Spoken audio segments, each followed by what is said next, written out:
Guys, deluded. YouTube's N'Golo Kante, deluded. Someone asks me to do that, and you lot get annoyed in my comments when I don't do that. So I've done it now. Allow me in it.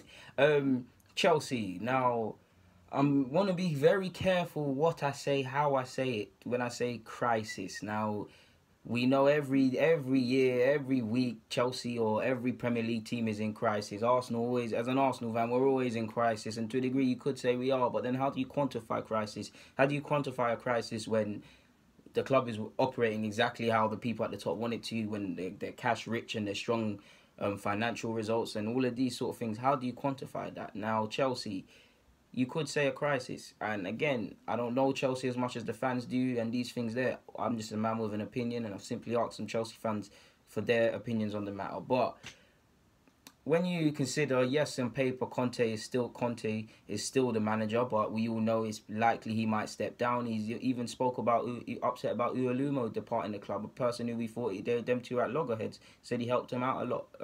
So he could be leaving the club. For me, it looks like the main concern stems from not being backed in the transfer market with underwhelming signings. Morata's decent. I like Morata, but excluding him, Giroud, Ross Barkley, these are not signings if you've won a league title and things that is really going to push you to the next level. So they have underinvested in that aspect. I mean, even the likes of Alexis Sanchez and these sort of signings, go back 10 or 5 years ago, Chelsea would have been all on that. So is it a case of ambition? We don't know if the manager's going to still be there. There was talk of bringing in Napoli's old boss. I say old because allegedly Carlo Ancelotti's taking over there. So there was talk of paying a release clause to bring him over. That hasn't happened. So we don't know who the manager is. Roman Abramovich can't get a visa, and he's now settled in Israel, I believe. I mean, as a result of not being able to get a visa, the club have delayed plans or postponed plans for the stadium. And I mean, I'll do the same. I mean, if I've pumped in 140 billion, or what was it, 140 million? Where is it? Yeah, he's pumped in 140 million into the club since 2003 of his own money, allegedly. That's what the report said, but it must be more than that. If I've pumped in that much money, if I've written off how many debts, which is now coming back to bite Chelsea and is not being spoken about because of clever accountancy by them and the use of several different companies to hide results.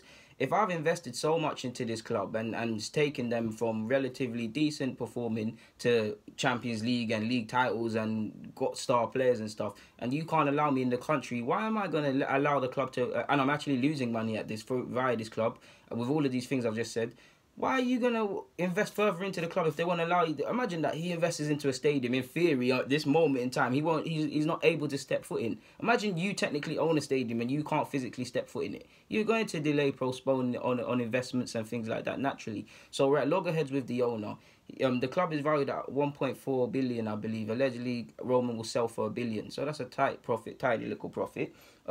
So the owners at loggerheads, the managing staff is at disarray. The Hazards and Courtois, there's always acting over their contracts. Willian to a degree as well. Several players might want to leave. The club needs investment on the field, and needs to bring in a couple young players. The fans are screaming out for a statement from the club in the sense that what direction are we pulling in? Do we want to get back to winning the league title, which we did 18 months ago? Because I'm sure Chelsea fans are tired of this flip-flop. And what I mean by flip-flop is that they'll win a league title and it'll be disastrous the next year, and then they're back winning league titles. I'm sure they want some stability with their manager, with these sort of things, and they want a statement because, like I said, I'm not a Chelsea fan supporter, and I will always love their misery, but the fans need a statement. The fans have been loyal through thick and thin. They deserve better investment on the field. The fans deserve better because they went through a lot. Yeah, they finished fifth, and like Arsenal fans, you could say we're spoiled to a degree, but they deserve better. They're linked with several managers in regards to Zidane, in regards to Laurent Blanc, I saw, Fulham boss, couple managers like that.